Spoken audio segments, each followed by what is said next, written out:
श्रीराघवं दशरथात्मजमप्रमेयं सीतापतिं रघुवरन्वयरत्नदीपम् आजानुबाहुमरविन्ददलायताक्षं रामं निशाचरविनाशकरं नमामि। नमोऽस्तु रामाय सलक्ष्मणाय देव्यै च तस्यै जनकात्मजायै।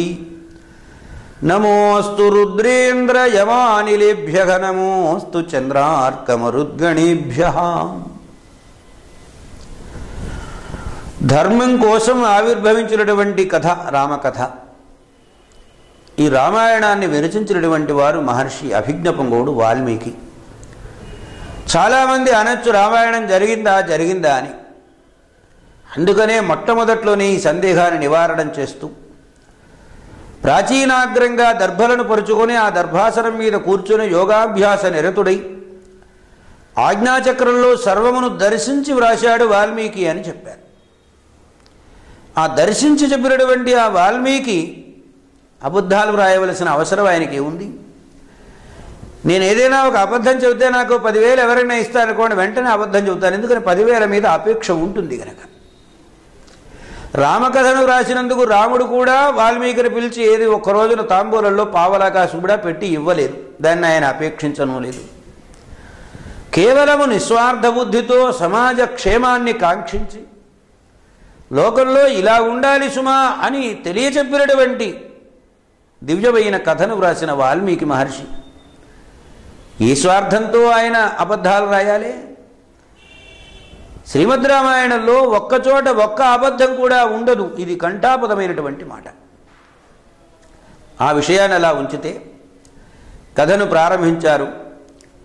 అనేక మంది మహారాజన్య పురుషుల చేత ధర్మ నిబద్ధత కలిగినటువంటి వారి చేత పరిపాలింపబడిన ఈ భూమి దశరథ మహారాజు పరిపాలనలో ఉన్నది. ఆయన ఏనుగలు, గుర్రాలు, రథములు, పదాత సైన్యము, అయోధ్య పట్టణము రాజధానిగా ఆయన పరిపాలన చేస్తున్నారు. అయోధ్య అంటే యోద్ధం అశక్య అయోధ్య, శత్రువుల చేత దుర్భేద్యమైనటువంటి రాజనీతి శాస్త్రమందు చెప్పబడినటువంటి రాజ్య రక్షణ వలయం కలిగినటువంటి రాజ్యం అది. అటువంటి రాజ్యంలో దశరథ మహారాజు సుమారు రమారమి 60,000 సంవత్సరముల పరిపాలనా కాలం నడిపాడు. భగవంతుడు ఒక పని చేస్తాడు, అన్నీ ఇస్తాడు, ఎక్కడో ఒకచోట ఒక చిన్న లోపం చేస్తాడు. ఎందుకు ఈ లోపం చేస్తాడంటే దానికోసం అయినా నా దగ్గరికి రావాలిగా వాడు. ఇది ఆయన చేసే చమత్కారం. రాముని తండ్రి దశరథుని వంటి వానికి ఒక లోపం ఏమిటంటే సంతానం లేదు. శాస్త్రం ఏం చెబుతుంది? అపుత్రస్య గతిర్నాస్తి. పుత్ర సంతానం లేనటువంటి వాళ్ళకి ఉత్తమలోక గతులు లేవు. మనుధర్మస్మృతి. పున్నామనో నరక త్రాయత ఇది పుత్ర. పున్నామ నరక నుండి తప్పించేటువంటి వాడు పుత్రుడు. తాను ఉద్ధరింపబడాలి అంటే ఒక యోగ్యమైనటువంటి సంతానాన్ని లోకానికి అందించి ఆ తరువాత తాను వెళ్ళాలి. ఎందుకనంటే జన్మించే ప్రతి మానవుడు 3 రకాల రుణాలతో జన్మిస్తాడు. దేవరుణం, ఋషిరుణం, పితృణం అంటారు. దేవరుణం అంటే మనం హాయిగా ఇక్కడ కూర్చున్నాం, దేవతలు ఎక్కడో ఆకాశంలో స్వర్గమో మరోటో అక్కడున్నారు. వాళ్లకు మనమేమిటి కృతజ్ఞత? వాళ్ళకి మనం రుణపడి ఉండడం ఏమిటి? ఇది సామాన్యంగా లోకంలో అనుకునేటువంటి మాట. ఇప్పుడు వేసవికాలం వచ్చింది, వర్షాలు పడలేదు, జ్యేష్టం ఆషాఢం కూడా వెళ్ళిపోయింది. అప్పుడు చూస్తాం ఆకాశంలోకి వర్షాలు పట్టలేదని. ఎక్కడి నుంచి వస్తాయి వర్షాలు? దేవతల అనుగ్రహంతో వర్షాలు వస్తాయి. కనుక ఇప్పుడు మనకి వర్షం కురిపిస్తే పంటలున్నాయి, ఆకలి తీరింది, మనం బ్రతుకుతున్నాం. ఈ వర్షానికి కారణమైన వాళ్ళు దేవతలు కనుక దేవతలకు మనం రుణపడి ఉంటాం. దేవరుణం ఎలా తీరుతుంది అన్నారు? యజనేన దేవేభ్య. యజ్ఞయాగాది కర్మానుష్ఠానముల ద్వారా మేఘమండలమును ఏర్పరిచి ఆ మేఘమండలం ద్వారా వర్షాలను మళ్ళీ తిరిగి మనం పొందుతాం. కాళిదాస మహాకవి ఓ చిన్న చమత్కారం చెప్పాడు. దిలీప మహారాజు ప్రజల దగ్గర పన్నులు వసూలు చేసేవాడు, ఆ వసూలైన సొమ్మును ప్రజల కోసమే వినియోగించేవాడు అని చెబుతూ ఉపమానం చెప్పాడు. సూర్యుడిలాగా సూర్యుడు ఏం చేస్తాడంటే భూలోకంలో ఉన్నటువంటి జలాలన్నింటినీ తాను గ్రహించి మేఘముల ద్వారా తిరిగి వర్షం కురిపించేట్టు చేస్తాడు. అంటే ఎక్కడ నుండి గ్రహించాడో మళ్ళీ అక్కడికే ఆ జలం వచ్చేటట్లుగా చేస్తున్నాడని అర్థం. ఇది ఎందుకండి, పిచ్చి వ్యాపారం కదా, ఇక్కడ ఉండేవి ఇక్కడే ఉండొచ్చు, అక్కడ ఉండేవి అక్కడే ఉండొచ్చు కదా అనంటారు సామాన్యంగా లోకల్లో. ఎప్పుడైతే భూమిని పొందుతుందో జలం, భూ సంబంధమైన కాలుష్యాలన్నింటినీ ఒక చోటికి చేరుస్తుంది. జలము కాలుష్యమయం అవుతుంది. ఈ కలుషితమైన జలాలను తన కిరణ ప్రసారం చేత తాను పీల్చుకొని మళ్ళీ మేఘముల ద్వారా స్వచ్ఛమైన జలాన్ని లోకానికి ఇస్తాడు. ధనం కూడా ఒకచోట కూడుబడిందనుకోండి, అదేమవుతుంది, పాపమునకు కారణమవుతుంది. పెద్దవాళ్ళు ఒక మాట చెప్పారు, నిల్వధనము మహాపాపము అని. అంటే డబ్బు వాడుకోవడానికి మాత్రమే, నిల్వ చేయడానికి కాదు అని దాని అర్థం. అలా నిల్వ చేయడం వలన ఎలాగైతే ధనము పాపభూయిష్టమవుతుందో జలం కూడా కలుషభూయిష్టమవుతుంది. అందుకని సూర్యుడు ఈ జలాన్ని గ్రహించి మళ్ళీ తిరిగి స్వచ్ఛందమైన జలాన్ని భూలోకానికి అందిస్తాడు. వాగులు వంకలన్నీ తిరిగి చెరువులన్నీ సమృద్ధిగా రండి, సాగునీరా తాగునీరా అన్నీ ఏర్పడతాయి, పంటలు పండుతాయి, మనం తింటాం, ఆకలి తీర్చుకుంటాం. ఇది ఎలా వస్తుంది అంటే యజనేనా, దేవతలకు ఆ రుణం తీరడానికి యజ్ఞాలు చెయ్యి, పూజలు చెయ్యి అన్నారు. దేవతల రుణం తీరాలంటే ఆ రుణం తీరకుండా వీడు చచ్చిపోతే వీడు నరకానికి వెళతాడు కానీ పుణ్యలోకానికి వెళ్ళాడు. అలాగే రుణములలో ఋషి రుణం అని ఒక రుణం ఉంది. మన బుద్ధికి సంబంధించినటువంటి విజ్ఞానం. ఒక మాటలో చెప్పాలంటే, పొట్టకు ఆకలేసింది, ఆహారం పడేసాం, ఆకలి తీరింది. మనస్సుకు ఆకలి కలిగింది, కోరికలు, ఆ కోరికలు తీర్చుకున్నాము, తీరింది. బుద్ధి కూడా ఒక ఆకలి ఉంటుంది. ఆ ఆకలిని తీర్చాలంటే విజ్ఞానాన్ని అందించడం ద్వారా మాత్రమే ఆకలిని తీర్చగలం. అందుకని ఈ బుద్ధి గుహలో నిక్షిప్తమైనటువంటి ఈ ఆకలి తీరాలంటే విజ్ఞానం కావాలి. ఆ విజ్ఞానం వేద విజ్ఞానం ఈ దేశానికి సంబంధించినంత వరకు. అంటే ఒక పరిమితి విధించుకుంటే ఈ దేశం, పరిమితిని విధించకపోతే ప్రపంచవ్యాప్తంగా ప్రాణికోట్లకు అందరికీ ఉపయోగపడే విజ్ఞానం వేద విజ్ఞానం. వేద విజ్ఞానం అందడం లేదు కనుక మహర్షులు ఆవిర్భవించి ధర్మశాస్త్రాల రూపంలో రామాయణ, భారత, భాగవత గ్రంథాది రూపములలో లోకానికి అందించారు. అవి మనం చదువుకోవడం ద్వారా మనం విజ్ఞానవంతులం అవుతున్నాం. మరి వారికి కూడా రుణపడి ఉంటాంగా, ఆ రుణం తీరాలిగా. ఎలా తీరుతున్నారు? అధ్యయనేన ఋషిభ్య.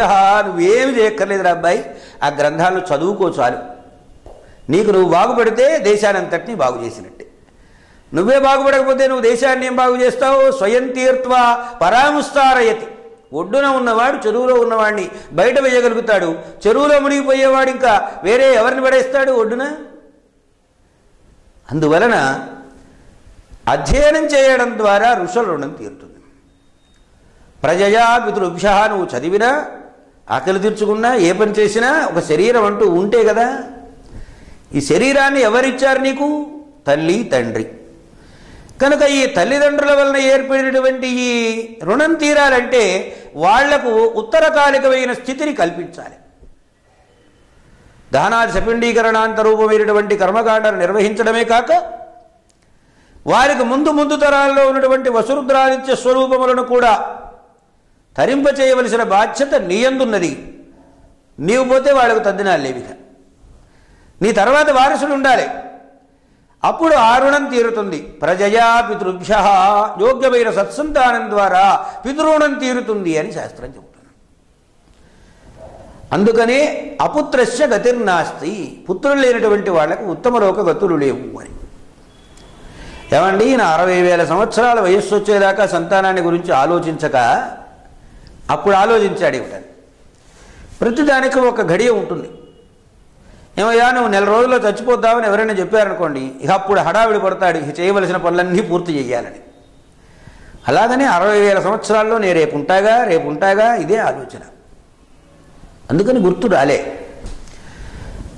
ఇప్పుడు గుర్తొచ్చింది, నాకు సంతానం లేదు గనక నేను ఉత్తరలోక గతులను పొందలేను, పితృణం తీరలేదని వశిష్ఠాది మహర్షులందరినీ పిలిచి వాళ్ళ ముందు తన ఆలోచన చెప్పాడు. అయ్యా, నేను సంతానం లేనివాడిని, సంతానం కోసం అశ్వమేధయాగం చేయాలనుకుంటున్నాను అన్నాడు. ఇక్కడ పాత్రపరంగా ఆలోచన చేస్తే దశరథుడిది కొందరి తొందరపాటుతనము స్వయం నిర్ణయము కలిగినటువంటి వాడు. స్వయం నిర్ణయం అంటే ఇలా చేస్తే సరిపోతుందని ఆయనే ఆలోచించుకొని యాక్సెప్టెన్సీ కోసం ఇతరులను అపేక్షిస్తాడు. వాళ్ళు అవుననాలి అంతే. ఆ రకమైన స్వభావం ఉన్న పాత్ర దశరథ మహారాజు పాత్ర. ఇక్కడ కానీ పట్టాభిషేక సందర్భంలో కానీ అనేక సందర్భాలలో ఈ స్వయం నిర్ణయ స్థితి బాగా కనబడుతుంది. అశ్వమేధ యాగం చేస్తారన్నాడు. అశ్వమేధ యాగం చేయడానికి సంతానం కలగడానికి ఏమైనా సంబంధం ఉందా? జాగ్రత్తగా ఆలోచిస్తే ఏమీ లేదు. లేకపోతే అశ్వమేధ యాగం చేస్తారని ఈయనన్నాడు, చేయమని వశిష్ఠుల వారన్నాడా? ఇందులో ఒక రహస్యం ఉంది. సోశ్వమేధేన యజేత బ్రహ్మహత్యాంతరతి వేదం చెబుతున్నది. బ్రహ్మహత్య మహాపాపమును కూడా పోగొట్టగలిగిన శక్తి ఈ అశ్వమేధ యాగంలో ఉన్నది అని. అశ్వమేధ యాగం 2 పద్ధతులు.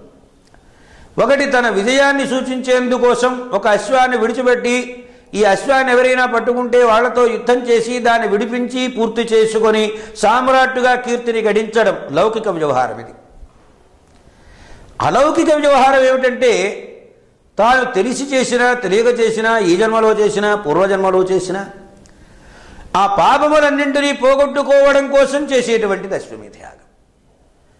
ఇక్కడ పాపం ఏమిటి దశరథుడికి అని మనకు తెలిసే ఉండవు. పాపములు తెలియకుండాను కొన్ని ఉంటాయి. ఈ జన్మలో చేయకపోవచ్చు, బాగా ఆలోచన చేస్తే గుర్తించవచ్చు. కానీ పూర్వజన్మలో చేయలేదనే గ్యారంటీ ఏం లేదుగా. ఎక్కడ ఏ పాపం చేశామో ఆ పాపం కూడా నిర్మూలనం కావాలి. దీనిని పాప మూల ఉద్ఘాటనంచ అంటారు శాస్త్రంలో. అటువంటి పాపమూలోద్ఘాటన నిమిత్తకంగా అశ్వమేధ యాగం చేస్తానన్నాడు. ఇది బాగున్నది అని వశిష్ఠుడు ప్రశంసించాడు. మహర్షులు మంత్రులు అంగీకరించాడు.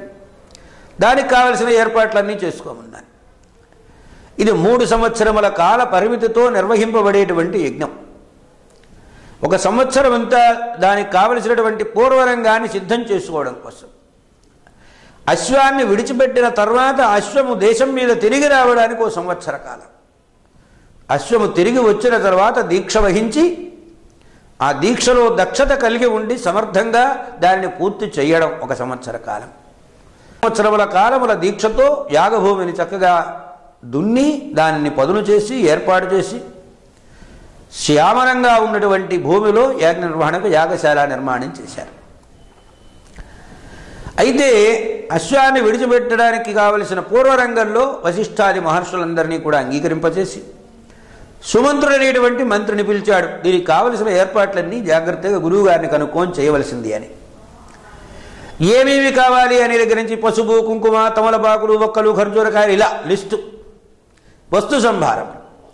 మొదటి రోజు ఏది, రెండవ రోజు ఏది, మూడవ రోజు ఏది, ఇట్లా క్రమంలో కాలక్రమంలో కావలసిన వస్తు సముదాయములన్నింటినీ వశిష్ఠుల వారు చెప్పారు. సుమంత్రుడు దాన్ని ఏర్పాటు చేశారు. ఈ సందర్భంలో దశరథ మహారాజు మాట అంటాడు, యజ్ఞయాగాదుల యందు ఎక్కడైనా ఏదైనా చిన్న లోపం వస్తే బ్రహ్మరాక్షసులు వచ్చి దానిని ధ్వంసం చేస్తారు. అందుకని జాగ్రత్తలు తీసుకోవలసింది అని సుమంత్రుడికి చెబుతాడు. ఉదాహరణకి హోమగుండం కట్టాం, ధాన్యంతో హోమం చేస్తాం, ఆజ్యంతో హోమం చేస్తాం, చుట్టూ త్రిపీఠికములు నిర్మాణమై ఉంటాయి. ఈ వేసే నెయ్యి కానీ ధాన్యం కానీ చెరువు కానీ ఏవి ఈ త్రిపీఠకాల మీద పడకూడదు. మేఘలములు అంటారు వీటిని. ఈ త్రిమేఘలముల మీద పడకుండా కేవలం అగ్నిహోత్రంలోనే పడాలి. అందుకని మన పెద్దవాళ్ళు మాట చెప్పారు, ఒరేయ్ జ్వాలలో పడాలిరా, హుతం కావాలిరా అనేవాడు. ఆ విధంగా లోపం అనేది ఎక్కడ జరిగినా బ్రహ్మరాక్షసులు ఈ చెడిన దానిని ఇంకా చెడగొట్టడం కోసం ప్రయత్నం చేస్తారు. ఫలం లేకుండా పోతుంది. ఇంత చేసినా నిష్ఫలమవుతుంది. ఇవాళ యజ్ఞయాగాదులు బ్రహ్మాండం, గాయత్రి యజ్ఞం అంటారు, 24,000 కుండాలు అంటారు. తీరా అక్కడ చూస్తేనేమో 1000 కుండాలు కూడా ఉండవు. అదేమిటంటే చందాదారు దొరకలేదు. చాలా చిత్రములైన యజ్ఞాలు జరుగుతున్నాయి ఇటీవల కాలంలో. ఈ మధ్య విమర్శ కోసం కాదు, క్షమించాలి. విధినా కృతం కృతం, అవిధినా కృతం అకృతం. శాస్త్రము ఎలా చెప్పారో ఆ చెప్పిన ప్రకారంగా చేసిన పని ఏదైతే ఉందో అది సత్ఫలాన్ని ఇస్తుంది. శాస్త్రములకు విరుద్ధంగా చేసిన పని ఏదైనప్పటికీ కూడా అది దుష్ఫలాన్ని ఇస్తుంది. మనం ఏది చేసినా సత్ఫలాన్ని కోరుకొని చేస్తామే, దుష్ఫలాన్ని కోరుకొని చెయ్యం కదా. ఈ మధ్యకి ఏదో అవకాశం వచ్చిందో పెద్ద మనిషి టీవీ వారు పిలిచారు, కూర్చోబెట్టారు, మాట్లాడుతున్నారు. ఆ మాట్లాడుతుంటే మాటల మధ్యలో నువ్వుల నూనె ఇంట్లో ఉండకూడదు మొదటి మాట, నువ్వుల నూనెతో దీపారాధన చేయకూడదు రెండో మాట. వీళ్ళందరూ తలలు పట్టుకొని తెలిసిన వాళ్ళందరి దగ్గరికి పరిగెత్తడం మొదలుపెట్టారు. ఏమంటే నువ్వుల నూనె ఇంట్లో ఉండొచ్చా ఉండకూడదా? ఇంతకుముందు మన తాత చేశారు, మన తండ్రి చేశారు, మన ముత్తాత చేశారు, మన బామ్మ చేసింది, ఇంతమంది చేసిందంతా పనికి మారింది. ఈ టీవీలో చెప్పిన ఆయన ఒక్కటి ప్రమాణకమా? అవకాశం కుదిరింది కదా అని ఎలా పడితే అలా చెప్పేటువంటి వాడు తయారైనారు. వాడు చిన్న లోపం జరిగినా విధినాకృతం కృతం అకృతం, అవిధినాకృతం అకృతం. శాస్త్రం ప్రకారం ఎందుకు? శాస్త్రం ఒకటి ఉంది, నువ్వు చెప్పక్కర్లేదు. శాస్త్రంలోనే వచనం ఉంటుంది. దాని యందు నిష్ఠ కలిగినటువంటి మహాపురుషులు ఉంటారు, వారి దగ్గరికి నువ్వు వెళ్ళి తెలుసుకోవాలి. దశరథ మహారాజ్ సింహాసనం మీద కూర్చున్న రాజు గనుక ఆయన క్షేమాన్ని కోరి వశిష్ఠాదులంతా అక్కడికే వచ్చారు. అది వేరే అంశం. ఎక్కడా ఏమీ లోపం జరగకుండగా అబ్బాయి జాగ్రత్తరా హెచ్చరిక చేశాడు. ఈ అనుయాయి అయినటువంటి తనకు అత్యంత అనుబంధం కలిగినటువంటి నిరంతరము తన క్షేమాన్ని కోరేటువంటి సుమంతుడితో చెప్పాడు ఈ మాట. ఎందుకంటే ఆ రాజుగారే అన్ని పనులు చేయలేరుగా, యజమాని పక్కవాడికి చెబుతాడు ఈ పని. అలా సుమంతుడు వశిష్ఠుల వారు చెప్పిన ప్రకారంగా యాగమునకు కావలసిన సంభారాలన్నీ సిద్ధం చేసుకున్నారు. ఇద్దరూ కలిసి అంతఃపురానికి వెళ్ళారు. రారా అన్నాడు. ఈయన తీసుకుని వెళ్ళాడు దశరథ మహారాజు సుమంత్రుడు. అప్పుడు మాట చెప్పాడు, అయ్యా నేను ఒక వార్త వినున్నాను ఇంతకుముందు, ఇప్పుడు మీకు చెబుతాను, తప్పు కాదనుకుంటే వినండి అన్నాడు. చెప్పరా అబ్బాయి ఏమిటి? ఏం లేదు, వెనక మేరుపర్వతం మీద ఉన్నటువంటి సనక సనందన సనత్కుమార సనత్సుజాతులు అనేటువంటి వారి సభలో అనేక మంది మహర్షులుండగా ఆ సనత్కుమార మహర్షి వారు ఓ మాట చెప్పారు. దశరథ మహారాజు అనేటువంటి వాడు భవిష్యత్తులో ఆవిర్భవించబోతాడు. ఆయన అశ్వమేధ పుత్రకామేష్టి యాగాలను నిర్వహిస్తాడు. ఆ యాగములను నిర్వహింపచేసేటువంటి వాడు ఋష్యశృంగుడయ్యే పేరు కలిగినటువంటి ఋషీశ్వరుడు. ఆ చేసినందువలన దశరథ మహారాజునకు 4 కొడుకులు పుడతాడు అని ఆ సభలో చెప్పిన మాటలను కర్ణాకర్ణిగా నేను విన్నాను, మీ ముందు మనవి చేశానన్నారు. మరి ఆ విన్న విషయాన్ని సమగ్రంగా చెప్పరా, ఎవరా ఋష్యశృంగుడు, ఏమా కథ అంటే ఇక్కడ ఋష్యశృంగోపాఖ్యానం. మనకి వర్ష భావము వర్ష అభావము అని రెండు ఉంటాయి ఈ లోకంలో. వర్షభావం అంటే వర్షం కురవడం, ఇది అతివృష్టిగా ఉండొచ్చు. వర్ష అభావం అంటే అసలే వర్షాలు పడకపోవడం. అసలు వర్షాలు పడకపోవడం అనేటువంటి దోషం పోవడం కోసం శ్రీమద్ రామాయణంలో చెప్పిన ఈ ఋష్యశృంగ ఉపాఖ్యానాన్ని గనక శ్రద్ధగా పారాయణం చేస్తే వర్షం కురుస్తుంది అన్నారు. మనమేదో ఎదురు చూస్తాం, మేఘమథనమా ఆ మథనమా ఈ మథనమా, ఏ మథనం చేసినా యోగ్యత ఉంటే వస్తుంది. యోగ్యత సంపాదించుకునే నువ్వు కూర్చున్న చోటే సంపాదించుకోవచ్చు. ఇందులో ఉన్న రహస్యం ఇటువంటి ఋష్యశృంగోపాఖ్యానము ఇక్కడ వివరించి చెప్పబడుతున్నది. వెనక విభండకుడనే పేరు కలిగినటువంటి వారు ఇవాళ శృంగేరి అని పేరుతో చెప్పబడుతున్నటువంటి శృంగగిరి పైన తపస్సును ఆచరిస్తున్నారు. పరమ ప్రశాంతమైనది. శంకర భగవత్పాదుల వారు ఇక్కడ ఖచ్చితంగా ఆశ్రమ నిర్మాణం చెయ్యాలని నిశ్చయించుకోవడానికి ఒక చిన్న రహస్యం ఉంది. ఆయన ఆ ప్రాంతంలో పర్యటన చేస్తూ ఋష్యశృంగ పర్వతం మీదకి వచ్చారు. వచ్చేటప్పటికి అక్కడ ఒక కప్ప ప్రసవిస్తున్నది, పైన ఒక పాము నీడ పట్టి ఉన్నది. అంటే ఇంత ప్రశాంతమైనటువంటి ప్రదేశం కాబట్టి ఇక్కడ ఆశ్రమం పెట్టాలి అని నిర్ణయం చేశారు. ఆ శారదాదేవి అక్కడికి పరిగెత్తుకొని వచ్చింది. శారదను ప్రతిష్ఠ చేశారు. మొట్టమొదటి ఆశ్రమం శృంగేరి జగద్గురువులు భారతీ తీర్థస్వామి వారు ఇప్పుడు ప్రస్తుతం నివాసం చేస్తున్నటువంటి ప్రదేశం. అటువంటి పరమ పవిత్రమైనటువంటి ప్రదేశంలో విభండకుడనే పేరు కలిగిన ఒక ఋషీశ్వరుడు ఉన్నాడు. ఆయనకు ఒక కుమారుడు.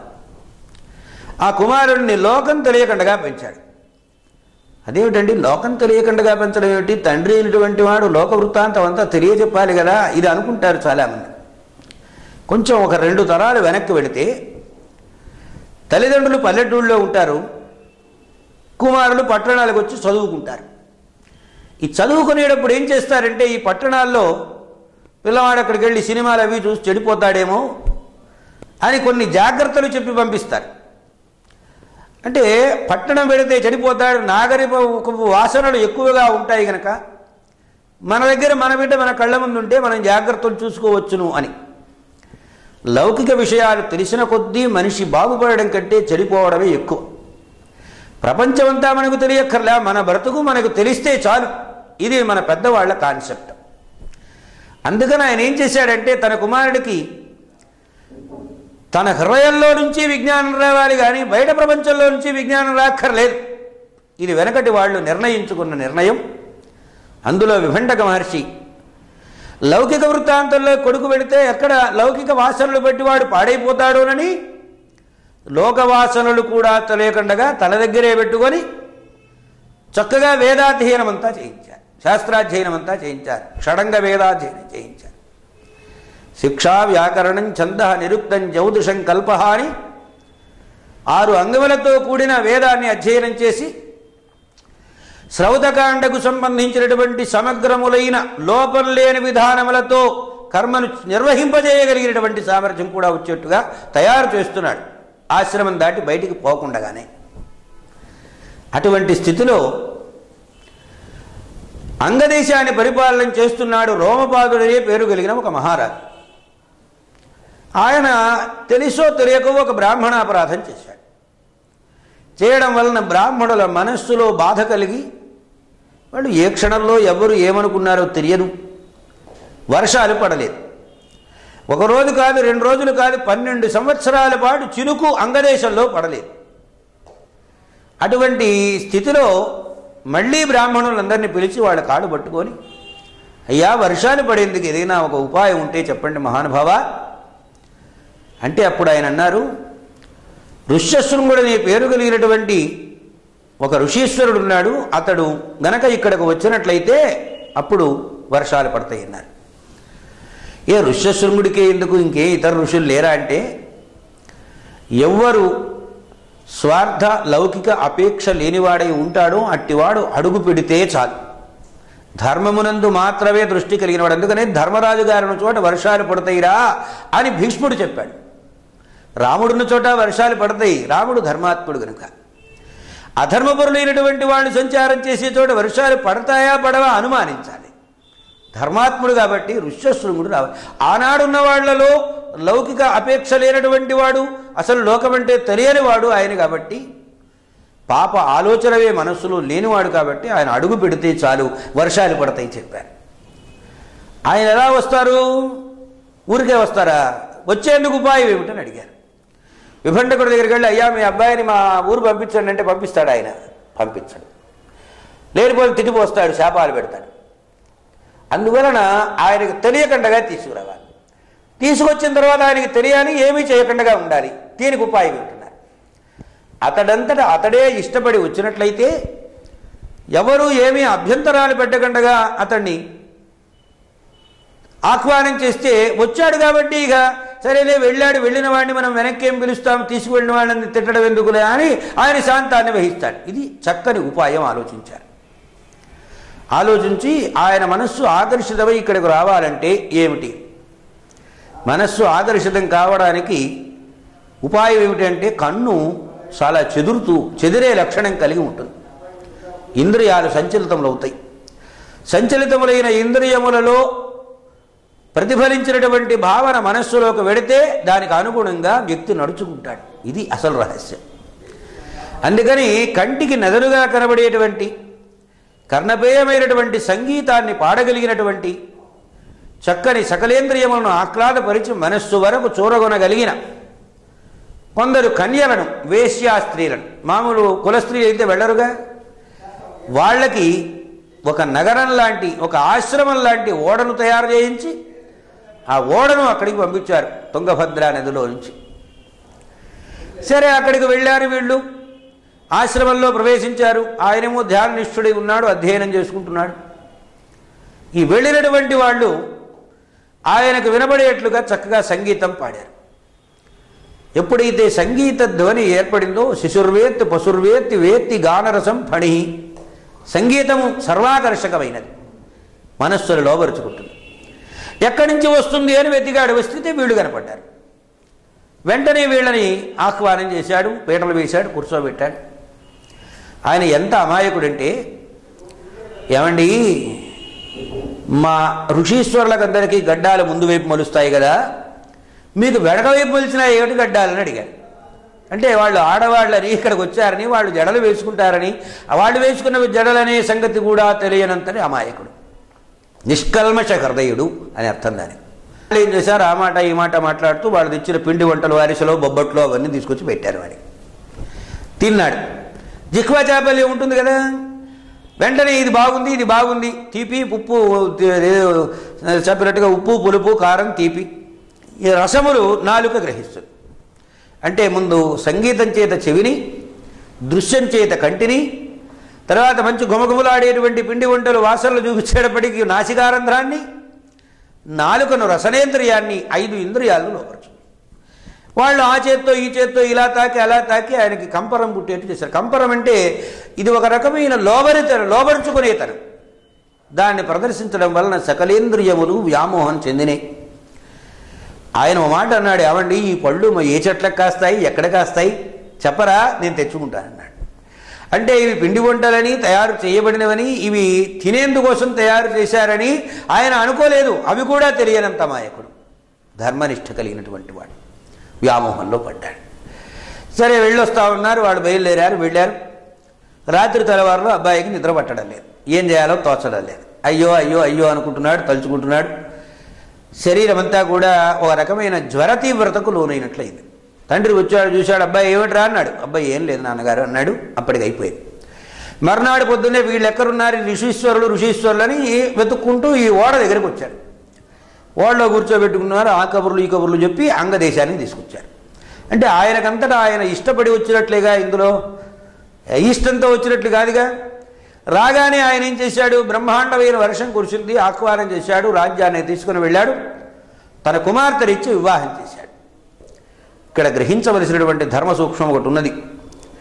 వయస్సులోకి వచ్చినటువంటి పిల్లవాడికి అందుకే ఏ వయస్సు కా ముచ్చట అని పెద్దవాళ్ళు అన్నమాట. వివాహం అయిన తర్వాత ఇక అటు ఇటు పక్క చూపులు చూడవలసినటువంటి అవసరం లేదు.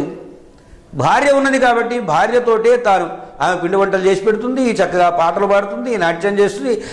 ఈ పంచేంద్రియములను సంతృప్తికరచగలిగిన స్థితి ఆ భార్యలో ఉంది కాబట్టి వీటి కోసం బయట ప్రపంచాన్ని చూడవలసిన అవసరం లేదు. వివాహం అయింది, అబ్బాయి అల్లుడు అయినాడు. వాడికి అల్లుడిని ఇంట్లో పెట్టుకున్నాడు. ఇంకా ఈయన తండ్రి గారికి ఏం వాయిస్తున్నది, ఏం మాట్లాడకుండా నోరు మూసి కూర్చున్నాడు. ఇష్టతతో ఈయన వెళ్ళాడు. వెళ్ళిన దానికి తగినట్టుగా ఆయన పిల్లనిచ్చాడు, పెళ్లి చేశాడు. ఈయన మాత్రం ఇక్కడ ఉండిపోయినాడు. ఈ స్థితిలో వర్షాలు బ్రహ్మాండంగా పడ్డాయి. ఆ ఋష్యశృంగుణ్ణి గనక మీరు తీసుకుని వస్తే, యాగం గనక చేయిస్తే అది మీకు సంతానం కలుగుతుంది అనేటువంటి మాట సనకాది మహర్షులు చెప్పుకోగా నేను విన్నాను అని సుమంతుడు రహస్యంగా ఈ వృత్తాంతమంతా దశరథుడు చెప్పారు. వెంటనే దశరథుడు ఎక్కడికి వెళ్ళాడు, అంగదేశానికి. ఆ అంగదేశంలో ఉన్నటువంటి ఆ ఋష్యశృంగుణ్ణి, శాంతాదేవిని, ఆ అమ్మాయి పేరు శాంత, ఋష్యశృంగుని భార్య, తీసుకుని వచ్చారు. ఋష్యశృంగుడు బ్రహ్మాండంగా అశ్వమేధ యాగం చేయించాడు. మనం రామాయణంలో కథ మాత్రమే వింటే కథలాగానే ఉంటుంది. కథలు అందరికీ తెలిసినవి, వాళ్ళ కొత్తగా తెలుసుకోవలసిన విషయాలు ఏం లేవు. యాగం అంతా అయిపోయిన తర్వాత దశరథ మహారాజు ఋష్యశృంగుణ్ణి పిలిచి, అయ్యా మీరు అధ్వర్యువులు, మీకు ఇదిగో ఈ సమగ్రమైనటువంటి తూర్పు దిగ్భాగాన్ని అంతటినీ ఇచ్చేస్తున్నాను. యాగంలో 4 ప్రధానమైన వారు, అధ్వర్యుడు, ఉద్గాత, హోత, బ్రహ్మ అనేటువంటి వాడు 4. ఋష్యశృంగుడు బ్రహ్మగారుగా వచ్చాడు. బ్రహ్మగారికి తూర్పు భాగం ఇచ్చానన్నాడు. అధ్వర్యులకు దక్షిణ భాగం ఇచ్చానన్నాడు. ఉద్గాత అంటే సామగానం చేసేటువంటి వాడు, ఆయన వెనుక వైపు భాగమంతా ఇచ్చేశాను పడవటన్నాడు. ఉత్తర దిగ్భాగం అంతా కూడా హోతకి ఇచ్చేశారన్నాడు. అంటే తన రాజ్యం మొత్తము బ్రాహ్మణులకు ఇచ్చారు. దీన్ని ఏమంటారంటే ఆప్త దక్షిణలు అంటారు. అంటే ఆప్త పొందబడిన దక్షిణలతో కూడిన యాగమునకు ఆప్త దక్షిణ యాగము అని పేరు. మనం ఎవరినైనా పెద్దల్ని పిలిచి ఆ పెద్దల చేత ఏదైనా కొంచెం పని చేయించుకొని ఆ పనికి తగిన ప్రతిఫలం ఎలా ఉంటుందంటే వాళ్ళ మనస్సు సంతోషపడేట్లుగా ఉండాలి. ఓ గురువు దగ్గర శిష్యుడు విద్య నేర్చుకున్నా గురువు గారి మనస్సు సంతోషపడేటట్లుగా, ఆయన కుటుంబావసరములను తీర్చగలిగిన స్థితిలో ఆయన మనస్సు సంతోషపడేట్లుగా దక్షిణలు ఇవ్వాలి. ఈ శ్రౌతకాండలో వైదికమైనటువంటి విధానంలో దక్షిణలు కూడా నిర్ణయం చేసి చెప్పబడి ఉన్నాయి. ఆ ప్రకారంగా ఈయన బాగా వితరణశీలి కాబట్టి ఆనందంతో నాకు సంతానం కలగబోతుందని అందరికీ అన్ని వైపులో ఉన్నటువంటి దిగ్భాగములన్నింటినీ కూడా ఇచ్చేశాడు. ఇస్తే వాళ్ళు తగుదరమ్మా అని సింహాసనం మీద కూర్చున్నారా వచ్చి ఋష్యశృంగుడు, ఇవి మాకెందుకయ్యా, మేమేం చేసుకుంటాం, దీనికి మేము కాపలా ఎక్కడ కాస్తాం, కనుక ఏవో 4 గోవులు ఇస్తే పాలు వెతుక్కొని పాలు అందరికీ పట్టి పాలు వల్ల ధర్మకార్య నిర్వహణం చేయడానికి ఉపయోగపడుతుందని చెప్పగానే సమృద్ధిగా గోవులను దానం చేశాడు. అంటే ఇక్కడ వితరణశీలత్వము చూపించారు, అక్కడ నిరపేక్షత్వము చూపించారు. ఆశ పడడం తప్ప అంటే తప్పు కాదు, కానీ ఇచ్చాడు కదా మొత్తం మూటగట్టుకు వెళదాం అనుకోలేదు ఆ బ్రాహ్మణులు ఆనాడు. ఇచ్చినదే చాలు, సంతృప్తిగా మనం ఆవుల్ని పోషించుకోగలం. గోవును పోషించడం మహాపుణ్యం. ఆవు పాలు, ఆవు పెరుగు, ఆవు నెయ్యి, వీటి వలన లోకమంతా సుభిక్షంగా కర్మకాండ నిర్వహణం చేయబడి ఆనందమయంగా ఉంటుంది. ఇలాంటి నిర్ణయం కలిగిన వాడు కాబట్టి గోవులు ఇవ్వమన్నారు. గోవులను తీసుకున్నారు, సంతృప్తి పడి వాళ్ళు వెళ్ళిపోయినారు. వెళ్ళబోయే ముందు ఋష్యశృంగుడు ఓ మాట చెప్పాడు, మహారాజా, ఇప్పటి వరకు అశ్వమేధయాగం జరిగింది. అధర్వణ వేదమునందు చెప్పబడినటువంటి విధానంతో నీకు ఒక యజ్ఞాన్ని నిర్వహింపజేస్తాను. పుత్రుణ్ణి కోరి చేసే యజ్ఞం కనుక ఈ యజ్ఞమునకు పుత్రకామేష్టి అని పేరున్నది అని, నీకు 4 కుమారులు కలుగుతారని ఈ ప్రారంభం చేయకముందే ఆయన వాగ్దానం చేసేశాడు. సుమంతుడు చెప్పిన మాట 4 సంతానం కలుగుతారని, గురువుగారు చెప్పే మాట 4 సంతానం కలుగుతారని. వెంటనే ఆయన కాళ్ళ మీద పడి ఎలాగైనా సరే మీరు నిర్వహించండి అంటే అప్పుడు పుత్రకామేష్ట యాగం నిర్వహించారు. పుత్రకామేష్ట యాగ మధ్యంలో ఒక దివ్యమైనటువంటి పురుషుడు, ఆయనే సాక్షాత్తు నారాయణుడు, ప్రాజాపత్య పురుషుడు అన్నారు. ఒక పాయస పాత్రను చేతపట్టుకొని ఆ పాయస పాత్రతోటి ఆ పాయసాన్ని నింపుకొని ఆ పాత్ర దానిపైన బంగారపు మూతను పెట్టుకొని, అది నీ భార్యలకు ఇవ్వవయ్యా, వాళ్ళు సంతానవతులు అవుతారన్నారు. విష్ణువు యొక్క దివ్యమైన తేజస్సు ఈ పాయసమునందు ఇమిడిపోయి ఉన్నది. ఇది దేవదత్తమైనది, దేవతలు ఇవ్వగా లభించినటువంటిది, దేవదేవుడైనటువంటి సాక్షాత్తు నారాయణుడే ఇచ్చినటువంటిది. అది తీసుకున్నాడు, మహాసంతుష్టుడైనాడు. భార్యల దగ్గరకు వెళ్ళాడు. కౌసల్యకు సగం ఇచ్చాడు, అందులో సగం సుమిత్రకిచ్చాడు, అందులో సగము కైకకిచ్చాడు. అయిన తర్వాత ఇంకొంచెం భాగం మిగులున్నది. అంటే రూపాయిని ₹1 చేశాడు, ₹1 పావలా చేశాడు, పావలాని బేడ చేశాడు, మిగిలిన బేడ ఉంది. ఏం చెయ్యాలి? ఈ బేడను మళ్ళీ తీసుకుని వెళ్ళి సుమిత్రకి ఇచ్చాడు. ఇదేమిటి చిత్రం అన్నారు. ఇక్కడ అద్భుతమైనటువంటి ధర్మ సందేశాన్ని ఇస్తుంది. తన దగ్గర ఉన్నటువంటి భాగంలో సగము భార్యది, అర్ధభాగం. కౌశల్య దగ్గరికి వెళితే తన దగ్గర ఉన్న దానిలో సగం ఇచ్చేశాడు ఆయన. ఇంకా మిగిలినటువంటి సగం ఉన్నది. సుమిత్ర దగ్గరికి వెళ్ళాడు, ఆ సగంలో సగం ఇచ్చేశాడు.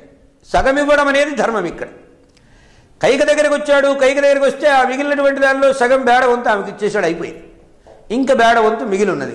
ఈ మిగిలింది ఎవరికి ఇవ్వాలి అని ఒకసారి భాగం చేసి ఇచ్చిన తరువాత ఆమెకు భాగం లేదు ఇందులో. అర్ధభాగం స్వీకరించింది కాబట్టి ఆమెకు భాగం లేదు అందులో. ఇంకా మిగిలినటువంటి భార్య, మధ్య భార్య సుమిత్ర కనుక ఈ శేషభాగాన్ని సుమిత్రకి ఇచ్చాడు. చాలా ధర్మ విశ్లేషణ కలిగినటువంటి విభాగం చేశారు. అందుకే ఇక్కడ సన్నివేశం కూడా చెబుతారు పెద్దవాడు. కౌసల్యాదేవికి సగభాగం ఇవ్వగానే ఆమె భుజించేసిందిట. అందుకే రాముడు ముందు పుట్టాడు. తర్వాత కైకకు ఇచ్చినటువంటి బేడవంతు భాగం ఆమె భుజించేసింది, అందుకనే భరతుడు తర్వాత పుట్టాడు. ఇక మిగిలినటువంటి 2 భాగములలో పావలావంతు భాగం పుట్టిన ఇచ్చాడు, తర్వాత బేడవంతు భాగం ఇచ్చాడు. ఈ 2 కలిపి ఒకసారి తిన్నదామె. అందుకనే కవలలుగా లక్ష్మణ శత్రుఘ్నులు 2 పుట్టారు కౌసల్యం. అలా జన్మించడంలో కూడా కాల వ్యత్యయాన్ని చూపించారు. సరే, పాయసం ఎప్పుడైతే స్వీకరించారో వీరు గర్భాన్ని ధరించారు. మహర్షులందరికీ కూడా చేయవలసిన సన్మానాలు, సత్కారాలు, దక్షిణలు, తాంబూలాలన్నీ ఇచ్చారు సమృద్ధిగా. ఇవ్వాలని మనస్సులో ఉండాలి, కానీ ఇవ్వడానికి అడ్డీ ఉన్నది, ఇవ్వడానికి ద్రవ్యం ఉన్నది, తీసుకోవడానికి పాత్రులున్నారు. తాను ఇవ్వదలిచిన హృదయం కలిగినటువంటి వాడు సమృద్ధిగా ఇచ్చాడు. వాళ్ళందరినీ సంతుష్టులు చేసి పంపించాడు. ఆ తరువాత ఏం జరిగిందంటే వీళ్ళు గర్భవతులైనారు. తతశ్చ 12 మాసి చైత్రే నవమికే తిథౌ అదితి దైవ నక్షత్రే త్వదితి దైవచ్యే చైత్రమాసంలో శుక్లపక్షంలో నవమి తిథి రోజున పునర్వసు నక్షత్రంలో కౌసల్యాదేవి కుమారుణ్ణి కన్నది. తస్మాదర్థం మహాభాగం. అర్థం అంటే విష్ణు తేజస్సు పాయస రూపంలో వచ్చింది. పాయసంలో సగభాగం ఆమె స్వీకరించింది కాబట్టి ఆ విష్ణు తేజస్సులో సగము తేజస్సు. అందులో సగము తేజస్సు లక్ష్మణునికి వెళ్ళింది, సగము తేజస్సు భరతునికి వెళ్ళింది. మిగిలినటువంటి భాగం కూడా ఇటు చేరడం వలన రూపాయిలో అర్ధ రూపాయి వంతు కౌసల్య రాముణ్ణి ప్రసవిస్తే, 6 అణాల వంతు సుమిత్ర లక్ష్మణ శత్రుఘ్నులను ప్రసవిస్తే, పుష్యమే నక్షత్రంలో భరతుడు కైకా గర్భము నుండి ఆవిర్భవించారు. ఈ ఆవిర్భవించినటువంటి వారందరూ కూడా మొత్తం మీద చేయవలసినటువంటి ఏ బారసాల మహోత్సవాదులు అయితే ఉన్నాయో వాటిని యథావిధిగా చేసి నామకరణాదులు చేశారు. రామునకు రాముడని, లక్ష్మణునకు లక్ష్మణుడని, భరతునకు భరతుడని, శత్రుఘ్నునకు శత్రుఘ్నుడని ఈ నామములతో విభ్రాజమానుడై లోకోత్తర మహావీరులుగా ధార్మిక నిరతి కలిగినటువంటి పురుషులుగా వాడు తయారైనారు. ఇది శ్రీరామ జనన వృత్తాంతం. వాల్మీకి మహర్షి చెప్పినటువంటి హృదయాంతర్వర్తి అయిన భావ పరంపరతో కూడినటువంటి సన్నివేశం. సెలవు.